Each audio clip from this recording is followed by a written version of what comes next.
I remember one of the first times I was in Albany, and we were supposed to have a meeting that Keith was, I don't remember what the project was, but I was pulled into some project and we were waiting to hear from Keith, and it was like we had to keep our phones on into the night. And I'm like, I'm going to bed. I'm turning my phone off. And they're like, Keith could call anytime. It could be 2 a.m. You need to be available. And I was like, that's not like, and I got in for that because I was more attached to my comfort.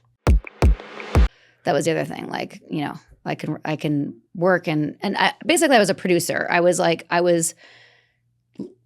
before we even had the space, I would rent a hotel room. I would fly somebody in. I would organize the food and make it better than the breakfast that I had at my 5 days. I wanted it to be, I wanted it to be a little sexier. Like I wanted to make it my way. And I think what was kind of great about the community is that like, because I wasn't knowing what was going on in Albany, I just pulled what was good from it and like did that. Put on performance too. Yeah. Yes. That makes sense. They could have put on performance. And I was a green sash, and I was like the mother welcoming everybody. Yeah, I don't say that as a negative. Yeah, no, I know. I understand. It actually really catered to my strengths. Yes. Because I eventually learned how to present the material. In the early days when I was doing an information night, I would bring Mark up because he was the director of What the Bleep, and I kind of piggybacked on that. Like everyone knew What the Bleep, and who am I? And he would do these information nights, and we kind of grew that way. And Mark and I became business partners, I forgot to mention. So he and I that was acceptable within. Yeah, like we decided to open up Vancouver, LA together. So he was more doing LA. Oh, business partners within the organization. Yeah, within the organization. Got it. Okay. Yeah, I thought you meant outside. No. Yeah. No. We were, because I couldn't open the center as a proctor alone. I had to have a green oversight. So I had to have a green sash oversight. And by then now Mark was the green sash. So he was sort of like overseeing me, but I was like on the ground. So it was together, it was our center, but like, does that make sense? Yeah. So, and I was listening to one of your other episodes, I forget which, about how the founder had to be on the wall. What episode was that? The founder had to be on the wall? Picture of the founder on the wall. Was it a Scientology one? Yeah, Scientology. Yeah, L. Ron Hubbard was on the wall. Probably Jenna, maybe, yeah, probably talking Jenna. about that? And so we had pictures of Nancy and Keith on the wall, these little frames. But most Fucking of the Hitler and Goebbels. I know. Oh my God. Yeah. And most people in Vancouver never met them unless they went to Vanguard Week or went to do level 2 training, which is all the higher level stuff. But most people just came and worked on their goals and it was like a gym membership for your growth. Yeah, you know how there's the psychology in the power of like high level business or politics where it's like, no, you come to me. Yeah. Right? Where they're like, no, he's got to fly here. We're meeting here and doing that. They seem to have that with the added layer of also, by the way, if you come to us, we might not even come into the room. Yeah. We might not even be there. But if we do, like, you were special that day. Oh, yeah. There's an aura that they put around themselves, a deification, if you will. Hey guys, if you haven't already subscribed, please hit that subscribe button. It's a huge, huge help. Thank you. I remember one of the first times I was in Albany, and we were supposed to have a meeting that Keith was, I don't remember what the project was, but I was pulled into some project and we were waiting to hear from Keith, and it was like we had to keep our phones on into the night. And I'm like, I'm going to bed. I'm turning my phone off. And they're like, Keith could call anytime. It could be 2 a.m. You need to be available. And I was like, that's not like, and I got in shit for that because I was more attached to my comfort than my, That's a no-no. That's a major no-no. Yeah. I mean, the people who are still involved and who believe that like Keith is good and I'm bad would say that I never like worked through my shit because of things like this. Still involved? Yeah. The guy's sitting in a fucking maximum security prison for the rest of time. FBI planted evidence, so it's not real. So there's still like running an underground fucking rush of NXIVM? Mm-hmm. Yeah, there's no center here anymore, but there's people who are walking around who very much still believe in it and think that I'm a suppressive. I'm sorry. I'm sorry that is the case. I mean, at this point, like, you know. And in Mexico, I believe in Monterrey, they're fully still doing the curriculum. I don't think they call it NXIVM. I think that'd be really bad. But yeah, that'd be bad for the brand. Yeah. Call it something else. Open it up as Enlightenment U or something like that. Enlightenmente U, if it's in fucking Mexico. Yeah. Wow. So you start making money. Mm-hmm. You're a proctor. What color sash is that again? Orange. Orange sash. All right. And now you're on the sash. Like you're really okay with it. I'm really now the sash means everything to me. It means everything. Yeah. The orange, like what I had to, the hoops I jumped through to get to orange sash made it mean so much to me. Mm. So in my 5-day when people were like, oh, this is weird. Like, I know how you feel. Right. I felt the same way. But what I found was. Now I have a sash. Now, yeah. Now, when did you meet Nippy, your husband? I met him, I think, in 2006. Did you meet him at V-Week? I met him in the center in Albany. Yeah, and then we went up to V-Week together. What drew you to him? A lot of things. I'm laughing because when I first met him, he was kind of goofy. He's kind of like he's super smart, but he's also the class clown. Like he's the one who's always making people laugh. And when I met him, he like had his pants pulled up really high and he was like doing some impression of somebody. And I just was like, who's this hot guy who's like also really goofy? Like he just really made me laugh. And he's still makes me laugh. Very funny, very smart. He's a history major.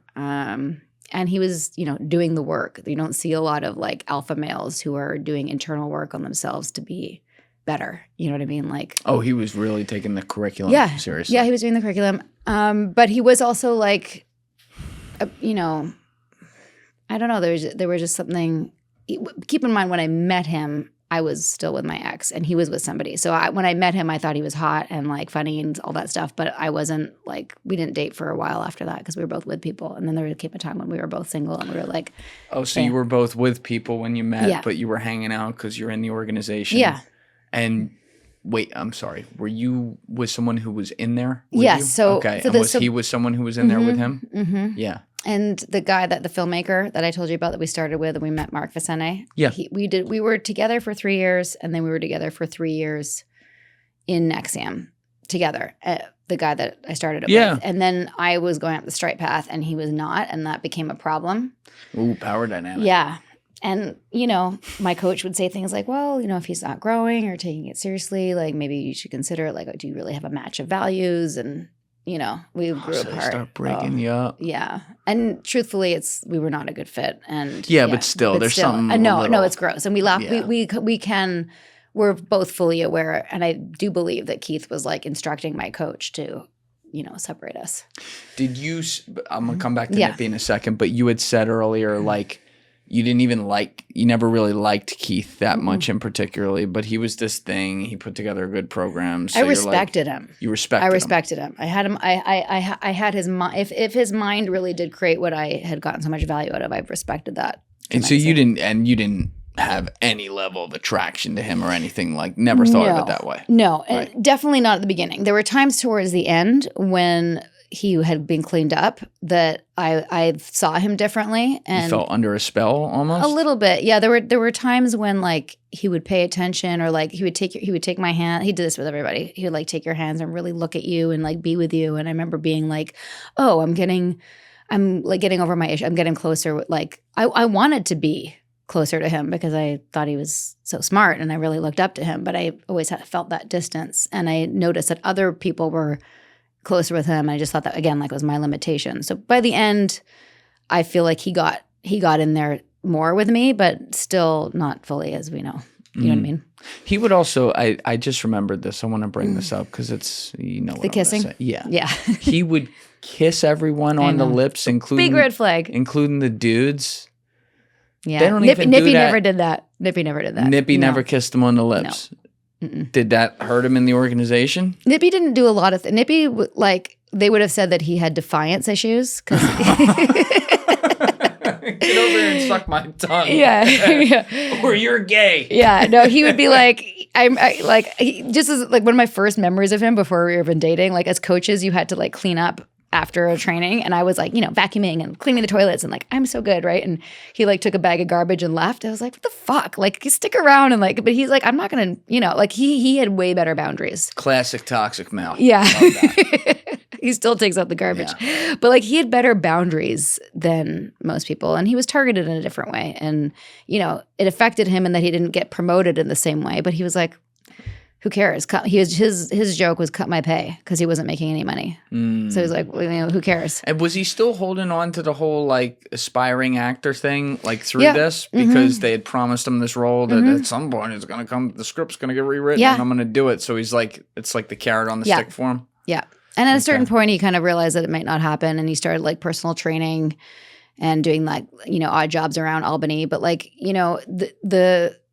a lot of us like that were coaches could take training, and like the trainings were expensive. Like level 2 trainings were like $6,000 to $8,000. And for people like us, they needed to run the training. And so they would get somebody like Nippy to like staff the training. So he was just going into training, but not paying for it, but helping to run it. Do you know what I mean? Yeah. So he had stuff to do and sort of waiting for the film, and they'd like have, do the script read, and then like, but meanwhile I'm out in Vancouver and I'm like flying him out because I'm staffing. So I'm like, oh, come to Vancouver and come to LA. So when we started dating, it was like we would see each other quite often. Because how did you guys start dating? Like, because obviously the two of you get out of your relationships, but like what led to that? He just put it out there one day. He's like, I think we should hook up, especially what it was. He was really no game. It was just like, let's, we'd been flirting for years, and it was like, what's this about? And I was like, well, sure, let's check it out. And that was that. But it was started out very light because he was in New York and I was in Vancouver, and it was kind of fun, and I got to see him during a training, and but I really appreciated having somebody like him who, again, like a real guy's guy who was also willing to like be vulnerable and talk about his emotions and, stuff like that. So it escalated pretty quickly. That's interesting. Yeah. So he's a fascinating guy in the sense that he's in this thing. He's in it because of the carrot on the stick of like being an actor. That makes all the sense in the world. But you have like a brilliant Ivy League quarterback, in shape, like kind of I'm going to do it my way, not give a fuck kind of dude. But then he's also like emotionally in touch. And at the same time, like he's cool with the power, at least for what he's trying to do, he's cool with the power dynamics in an organization like this. Thank you guys for watching the episode. If you haven't already, please hit that subscribe button and smash that like button on the video. They're both a huge, huge help. And if you would like to follow me on Instagram and X, those links are in my description below.